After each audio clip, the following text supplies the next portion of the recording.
I'm Melanie Ogtrop. I'm involved with the Stedelijk Museum in Amsterdam and with the Dutch Art Fund, and lover of the arts. There are a couple of galleries that represent artists that I really like. So we could go and have a look and maybe explain where this passion came from. What about you, Bart? Do you want to introduce yourself? So yes, I'm Bart van der Heide. I'm the chief curator of the Stedelijk Museum in Amsterdam, where Melanie is also involved, and it's a museum for modern art, contemporary art, and design. So what we thought about doing here in this tour is maybe casually improvise and respond to the ambition of Artissima to expand the canon to a more international and gender spectrum. So with a lot of quite a few galleries from South America and Africa,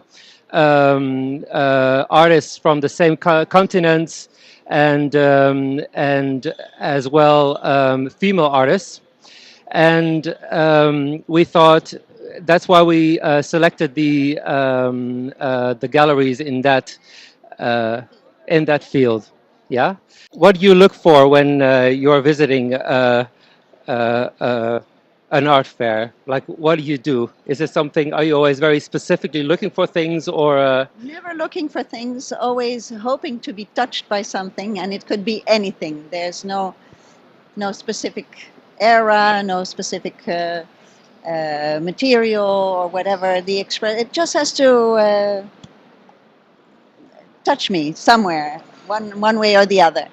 And do you consider yourself a collector?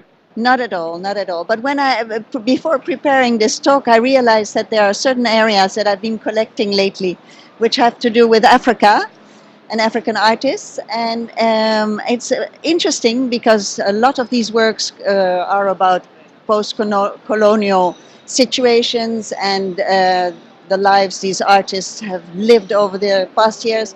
And I realized that my family has also been in the colonies. They were both my parents had plantations in Indonesia, and I see a certain how do you say that communal ground on that. So, but here we are in a stand which is much more your kind of work. You know, I work predominantly in the contemporary art field and make new productions with living artists, and mostly young artists. But as a museum professional, I really see my contribution to the contemporary art not only as an exhibition maker, but also as an art historian. And so what I experience with the young generation of artists, I don't know if there are artists in this group but like a young generation of artists that I know is very much ruled by production methods. So it's the art is so much about production, and the artists are so much about, you know, creating the new productions and new projects in which to produce a new work. They are less involved with history. I would actually say that a young generation of artists is quite ahistorical. And as a collecting institution, I see a very important role in creating that bridge between history and contemporary practice. Because, you know, the art market is very, very unpredictable and very agile. So if young artists are maybe now in the market, but over 10 years not, it would be a shame if they would become invisible. So it's very important that as a museum, you really create an urgency and a role for young artists in relationship to art history. And so that's why I'm interested in Artissima as an art fair always, because they are in a way having a similar vision. They this series called Back to the Future is predominantly not focused on the young talent and young artists, but more an older generation of artists. So here, when I come here, I'm always really looking for these keys, these artists that can make a bridge between a historic collection and contemporary practices. And today, Melanie and I visited this booth and came across the work of Carla Scott, Ruth Wolf Rehfeld, and she is an artist, part of this mill art group that appropriated these distribution methods of the post as part of their artistic practice, and did that through a practice called concrete poetry. And that's in a way, there are these poems that are made on a typewriter, but what they are saying is less important than what it is depicting. So it's very much creating a form through language. Like we know a lot of Western poets that worked in a similar way, like Henri Chopin, but this artist actually worked behind the Iron Curtain was very active in sending her work until the fall of the Berlin Wall in '89. And so this is, I found a very interesting position to look at. What her work is very much about isolation and seclusion, like the cages. This is a cage series. But also what's interesting is these works in which she recreated these socialist buildings, or even the walls. And in that sense, she has, in compared to someone like Henri Chopin, really her own language, because she really created a sense of depth and three-dimensionality in these poems, which I haven't seen before yet. So it's I thought this was quite pretty and special, and was an interesting link. Melanie, we're now walking to a gallery from Lima, which is a very young gallery. Arrived at Crisis Gallery. The artist is called Andres Pereira Paz. It's a combination of works on paper and works on material. And the shapes recall actually smoke, and the smoke has to do with feeding its ancestors. It's a ritual practiced mainly in the highlands of the Andes, through which people burn roots and other things to feed their ancestors through the smoke. That is the drawings you see on the opposite wall. They're also based in that shape to represent the smoke. And the works on material recall that same shape. And you were talking about the skin of the snake, yes. Which is also... Yes, the snake, as you may know, it's a very important good omen symbol in the Andean region. So the artist is playing here with the idea that in the Western societies, mainly due to a Judeo-Christian tradition, is seen as a very mischievous and bad animal. But in the Andes is quite the opposite. You see, it's a very good omen to have a snake and to talk about snakes and to showcase a snake. Right. And we run away from them. So you see, there you go, difference in perception. And it's a very interesting other story which I like to share with you, is the story about the water. Yes, certainly. This artist has, to me it looked like a Wunderkammer, but actually the whole idea is that there's no water in Bolivia. Yes, as you know. As this is a Bolivian artist. Yes, as you know, Bolivia is a landlocked country. It lost its access to the sea in the 19th century due to a war with Chile. Political discourse in Bolivia is filled with a longing for the sea. And the artist here has made what we would call in English a shaman. The Bolivian word is yatiri. But it's basically just a shaman. It's mostly the same thing.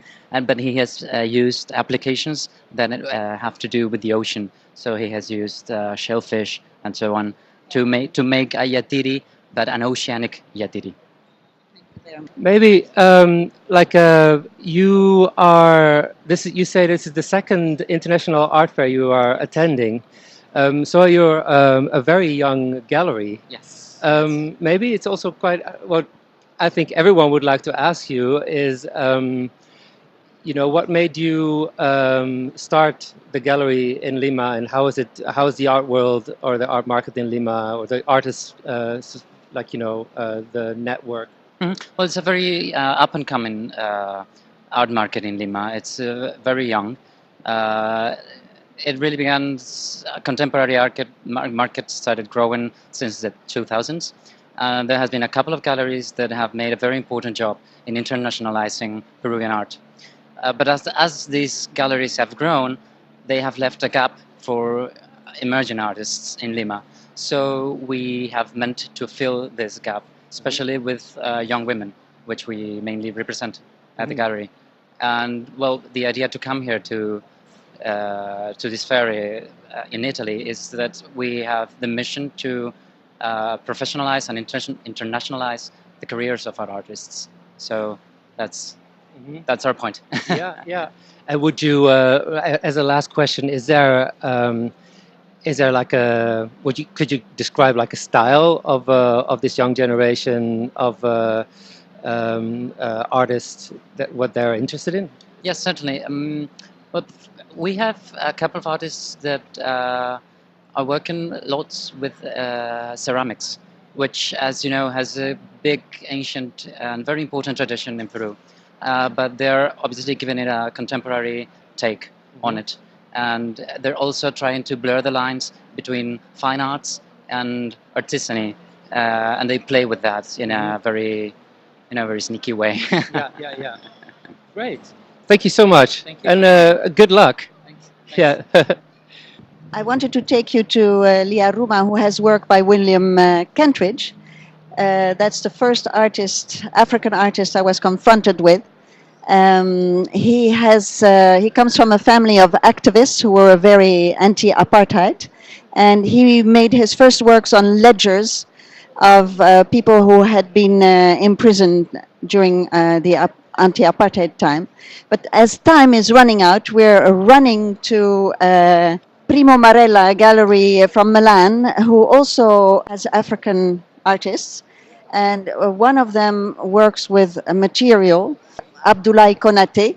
We have here a new work of Konaté. You can see on the wall. It's a very interesting piece made with violet, this strange color for him. And he works with material, which is quite unusual. He's the most important artist with the textile, and he found this special textile in his region. Then he paint with organic color, and he start doing combination, like making a painting, but doing all with the embroidery.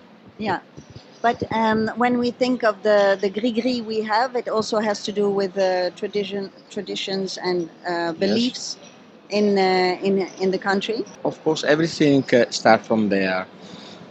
The gris-gris is typical from that region. It's something symbolic about the rule of the man with the female. But Konaté is an artist coming out from Mali, but looking all the world. In his work, we can see what happened. One of the main words now in the museum in Rome is Aleppo. It's all about what's happening in that part of the world. And so many other work are considering the drama of the world. Thank you so very much. That's awfully kind of you. So actually what we've discovered is that you have a completely different approach to art than I do. Yours is more cerebral and mine is more emotional, and that makes it so interesting. Is there something specific that you discovered which is here in the fair, which makes it Artissima more than anything else? Yeah, for me, it's like it's the first fair that really um, is thinking more transgenerational, and it's not only about the newest, the youngest, and the most upcoming, but it's very much about bringing a transnational or transgenerational generation of artists together, and for you to link them and see the comparisons, and I always really enjoy that in this fair. And now they're also making the step in making it transnational, and really expanding the invitations of the galleries more internationally, and you see a complete change in representation, and you see much more artists from different continents claiming the space, and rightly so. If you see this Konate, it's a fantastic work. It's really, really beautiful. So yeah, I think that's what I.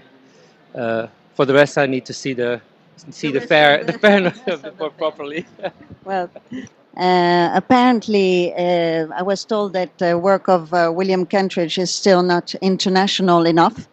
We had an amazing procession in the Film Museum in Amsterdam called which was absolutely phenomenal. As I said before, he is very politically engaged, and he has themes. One of his themes are items that turn into action. Like one of the works we were able to acquire is a percolator coffee pot. And I met William Kentridge at the opera, where he had done the decors for Lulu in Amsterdam. And I said to him, as his parents were very engaged and he was very engaged into the anti-apartment movement, I said to him, I understand this whole coffee pot story because it has to do with the coffee pickers and the oppression. And he looked at me and said, well, actually, I just like the coffee it makes. So sometimes we interpret things a bit too profoundly for the artist, but it's an artist who's very surprising, who has a great amount of subjects that he shares with his public, from wildlife to his processions, his birds for peace, his sewing machines that are so often used in South Africa, where people earn their money with. And I think it is an artist to follow and to keep in mind.